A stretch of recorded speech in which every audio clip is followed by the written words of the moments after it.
बिस्मिल्लाहिर्रहमानिर्रहीम, अस्सलाम वालेकुम एंड गुड मॉर्निंग दोस्तों। कैसे हैं आप? आई डू होप आप सब अच्छे होंगे जी। आज छुट्टी का दिन है, सैटरडे है और मैं नाश्ता करूंगा और उसके बाद आज की आपको रूटीन जो है वो भी लाइफ की दिखाऊंगा और साथ साथ आप दोस्तों के कल वाली वीडियो के ऊपर काफ़ी मैसेजेस आए हुए हैं, उस पर भी हम बात करेंगे।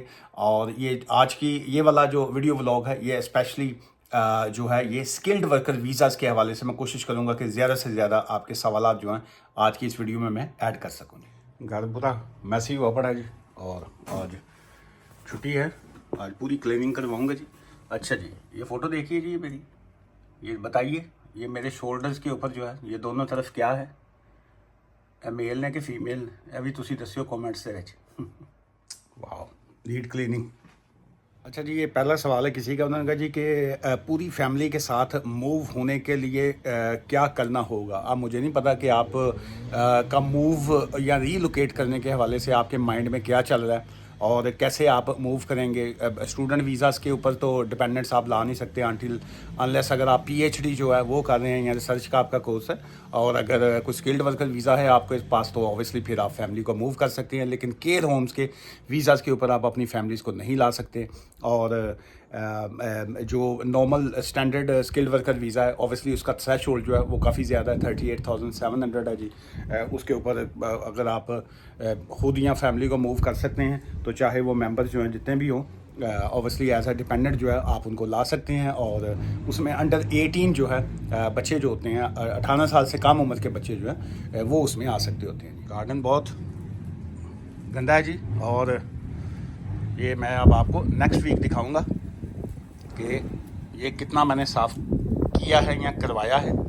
और इसका हुस्न जो है गार्डन का ये मैं शेयर करूंगा आपके साथ। फ़िलहाल तो यही है, वही मैं आपको शेयर कर दूँ।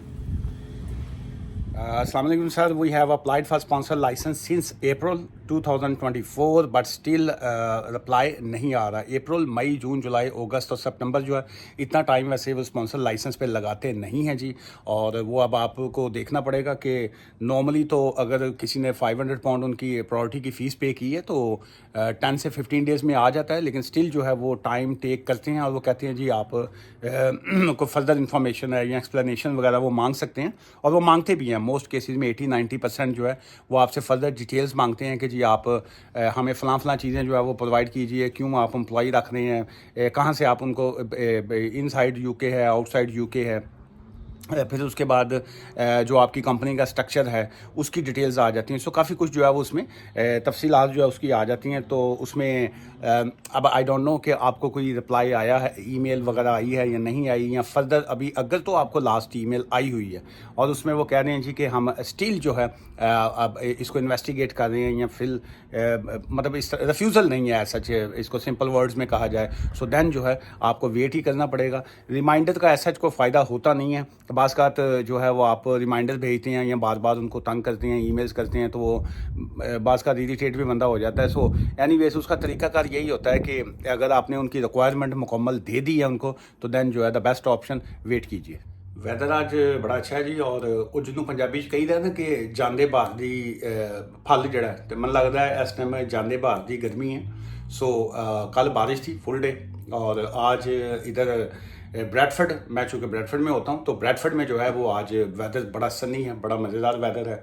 आप कहाँ से वीडियो देख रहे हैं, अपने सिटी का जो है वो मौसम जो है वो भी लिखिएगा। और मैं वो पेंडू कुर्सियाँ जड़ियाँ ना जो मैं लास्ट टाइम आपको दिखाई थी, सो उसके साथ आज फिर मुझे एक गिफ्ट भेजा है किसी ने, वो बड़ा इंटरेस्टिंग है। आपके सिटी में, आपकी जगह जहाँ से भी आप देख रहे हैं, आपकी हाँ जो है इसको क्या कहते हैं वो भी मुझे बताइएगा। मैं अभी दिखाता हूँ लेकिन उससे पहले एक सवाल का जवाब दे दूँ।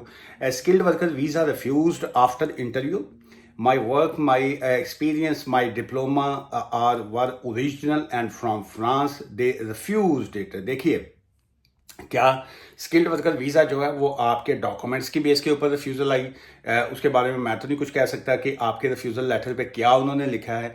और आप का जो क्या स्किल्ड वर्कर वीज़ा जो था वो आपके कॉस्ट के ऊपर क्या लिखा हुआ था। सो आई सजेस्ट कि अगर आपकी डिग्रियां या डिप्लोमे जो जेन्युइन थे, अगर उसमें कोई ऐसा इशू नहीं है, जैसे आपने लिखा कि फ्रांस से आपने लिए थे, तो उसमें रिफ्यूज़ल की क्या यही वजह है, तो एडमिन रिव्यू या अगर आपको चैलेंज का उन्होंने राइट दिया है तो आपको बिल्कुल करना चाहिए। अदरवाइज द बेस्ट ऑप्शन, थोड़ा नाम ही तो शाहरुख खान है ना, तो उसमें यह है कि शाहरुख खान जी आपके लिए बेस्ट ऑप्शन यही है कि आप प्रॉपर जो है वो लीगल एडवाइस लेके फिर आप आगे देखिए कि आपको क्या करना चाहिए। अच्छा जी, ये मेरा एक कॉर्नर है, लेकिन यहाँ ये सारा जो है मैं टुमारो जो है इसको एम्प्टी कर रहा हूँ, खाली करूँगा। और ये है जड़ियाँ पंजाबी की कही दी हैं, पंजाबी कुर्सियाँ जड़ियाँ की कही थोड़ी जबान की कहने ने दस्यो। इसको जो है अभी तो फिलहाल मैसी आप देख रहे हैं, ऑफिस का काम 24 घंटे मैं घर से भी करता हूँ। और ये फाइलें देखें, जहाँ जहाँ पे देखेंगे आपको वकील दे कोल होर की लभना है स्वाय फाइलें तो। अच्छा, तो ये वाली जो है जी, ये यहाँ पे आएंगी। और इसके साथ जो मैं एक और मज़ेदार आपको चीज़ दिखाना चाह रहा हूँ वो भी मैं दिखाता हूँ, उसका भी नाम और इसका नाम जो है नीचे कमेंट्स में मेंशन कीजिएगा। लो जी, ये है जी,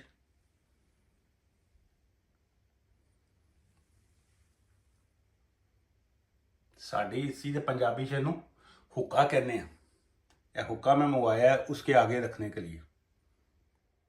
अच्छा जी, ये तारीफ़ वाला भी एक अद कमेंट्स ऐड कर लिए, ज़ाहिर है हमें तारीफ़ का भी तो हक है ना जी। ये लिखा जी, माशाल्लाह सर, वेरी ऑनेस्ट मैन, और आपकी वीडियोस देखते हैं, बहुत अच्छा लगता है।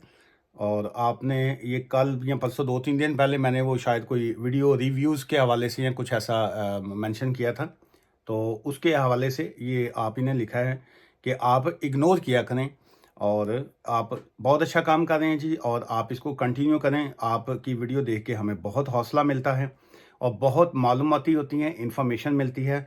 So keep continue your work, जो है ये आपने लिखा जी, बहुत शुक्रिया जी। मैं ऐसे ही हूँ, जो चीज़ आती है मुंह में वो बोल देता हूँ, और इग्नोर जो है वो वाकई ही करना चाहिए। ये आपकी बात दुरुस्त है, क्योंकि वो एक मिसाल बनी हुई है कि कुत्ते भौंकते रहते हैं और हाथी जो हैं वो निकल जाते हैं। सो आपके पास लाइफ में दो ऑप्शंस होते हैं, एक होता है आप टाइम वेस्ट करें, और सेकंड ये होता है आप अपनी राह के ऊपर जो है उसको कंटिन्यू करते रहें। और अपना जो आपकी अचीवमेंट्स हैं, जो आपके गोल होते हैं, वो सिर्फ़ और सिर्फ आपको हार्ड वर्क से मिलता है, ना कि किसी और वजह से मिलता है। सो मैंने तो लाइफ में सब हार्ड वर्क ही किया जी, और जब तक ज़िंदगी है बिल्कुल करता रहूँगा। और लेकिन बहुत शुक्रिया आपके मैसेज का। अच्छा जी, ये भी एक इंटरेस्टिंग सवाल है। अस्सलाम वालेकुम sir, skilled worker visa can change into licence और can open the licence, can apply for a licence, can you answer please this and that. ये इस टेक्निकली तौर पे ये पूछना चाह रहे हैं कि अगर एक शख्स के पास स्किल्ड वर्कर वीज़ा है तो क्या वो अपना लाइसेंस जो है वो अप्लाई कर सकता है कि नहीं कर सकता। देखिए, ये बड़ी एक अहम पॉइंट है, और इसमें 2-3 चीज़ें मैं और भी मैं आपको बताना चाहूँगा। बल्कि कल भी हमारे एक दोस्त आए हुए थे, एडवाइस ले रहे थे, तो उनकी भी कंसर्न यही थी कि वो जो उनका मेन वीज़ा है वहाँ पे उनको काम जो है वो नहीं मिल रहा, या उनकी कंपनी के कोई इश्यूज़ हैं, तो वो कहीं पे पार्ट टाइम जो है वो जॉब जो है वो उनको मिली हुई है, वो कर भी रहे हैं, और वो वहाँ से वो कह रहे हैं जी कि क्या इससे कोई मुझे दिक्कत आएगी फ्यूचर में। नहीं, देखिए, इसको मैं मिक्स करके यहाँ पे इन्फॉर्मेशन दे रहा हूँ, it's not a legal advice. ये ऑलवेज बेस्ट होता है कि आप अपनी सिचुएशन के मुताबिक जो है उसको लीगल एडवाइस ले लिया करें। अच्छा, अब उसमें एक तो ये है कि जब आपको एक स्किल्ड वर्कर वीज़ा मिला होता है, तो that skilled worker visa is only allowed कि जी आप वही काम कर सकते हैं जो आपको उस आपके स्किल्ड वर्कर वीज़ा के ऊपर मिला हुआ है। और नंबर एक तो ये है, उसमें आप अपना इंडिपेंडेंट कोई काम नहीं कर सकते हैं, आप अपना इंडिपेंडेंट लाइसेंस अप्लाई नहीं कर सकते हैं। और उसकी उसकी खैर वो डिफरेंट कोई और सिचुएशंस आ जाती हैं, लेकिन जो आपकी कंसर्न्स है उसमें द आंसर इज़ नो। और उसके बाद ये है, आपको मिल गई पार्ट टाइम जॉब जो है कहीं और मिल रही है, जो 20 आवर्स जो है अलाउड है कि 20 घंटे आप काम कर सकते हैं। लेकिन क्या आपके जो पहला जो फुल टाइम जॉब है वो आप वहाँ के ऊपर आप कंटिन्यू कर रहे हैं कि नहीं कर रहे हैं, वो कंपलसरी है जी। वो पहले आपको वो करना होगी। अगर वो पहली जॉब आपकी जिसके ऊपर आपका स्किल्ड वर्कर वीज़ा है, जिसकी बेस के ऊपर आपको वीज़ा मिला हुआ है, जिस कॉज की बेस के ऊपर आपको वीज़ा मिला हुआ है, आपने पहले वो काम करना है जी, और आपकी पे स्लिप, सैलरी, वो सारा कुछ आना चाहिए। उसके बाद एक्स्ट्रा जो है, एडिशनली जो है, तब आप 20 घंटे काम कर सकते हैं, लेकिन वो भी स्किल्ड होना चाहिए। ये नहीं कि आप कहें जी कि मैं फ़लाँ जगह जाके, तो एक फैक्ट्री है या एक ऑफिस है, तो मैं वहाँ पे हूवर कर दूंगा या मैं क्लीनिंग कर दूंगा। सो उसमें आपका स्किल्ड कौन सा इन्वॉल्व है। जैसे ये डिलीवरी वाले जो लोग काम कर रहे हैं जी, कि मैं जो है फूड की या किसी और चीज़ की मैं डिलीवरी करूँ, सो डिलीवरी जो है वो टेक्निकली तौर पे स्किल्ड में नहीं आती।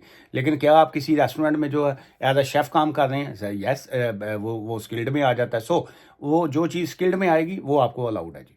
अच्छा जी, ये सवाल है अब्दुल वहाब साहब ने, शायद उन्होंने लिखा है कि sir company has been registered since 2022 and all tax filings are clear.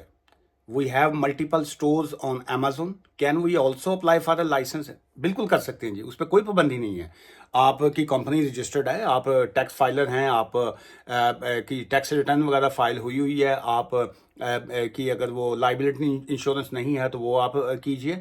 और बाकी ये है कि अमेज़ोन के ऊपर आप बिज़नेस कर रहे हैं या जहाँ पे भी आप बिज़नेस कर रहे हैं, बहुत से लोग उनके पास बिज़नेस प्रेमिसेस नहीं होता, लेकिन वो जो जिसको कहेंगे बिजनेस सेंटर के थ्रू जो है या वर्चुअल ऑफिस के थ्रू जो है वो काम अपना बिजनेस रन कर रहे होते हैं। So then still you are allowed कि आप कंपनी का लाइसेंस जो है, स्पॉन्सर लाइसेंस जो है वो बिल्कुल आप अप्लाई कर सकते हैं। ऑब्वियसली उसकी और भी बहुत सी लंबी चौड़ी रिक्वायरमेंट्स आ जाती हैं, लेकिन उसके लिए द बेस्ट ऑप्शन इज कि आप अपनी सिचुएशन के मुताबिक जो है प्रॉपर लीगल एडवाइस ले लीजिएगा। चूँकि एक तो मैं यहाँ पे इन्फॉर्मेशन दे रहा हूँ और उस इन्फॉर्मेशन के मुताबिक ये है, कोई भी शख्स जो है वो बिजनेस में है, ट्रेड में है, कंसल्टेंसी फॉर्म में है, चाहे न्यू बिजनेस है या चाहे ओल्ड बिजनेस है, और उसमें किसी तरह की कोई रिस्ट्रिक्शन नहीं है। और गवर्नमेंट जो है, होम ऑफिस जो है वो आसानी से आपको लाइसेंस इशू कर देती है, वो चाहे आपका as a small firm company हो, डजेंट मैटर। बहुत सी ऐसी फर्म है जिनको स्टार्ट किए हुए 1 साल हुआ होता है ओनली, उसके बावजूद वो 4-5 वीज़ा जो है वो आराम से निकाल लेते हैं। सो इस ऑल डिपेंड्स कि आपकी कंपनी जो है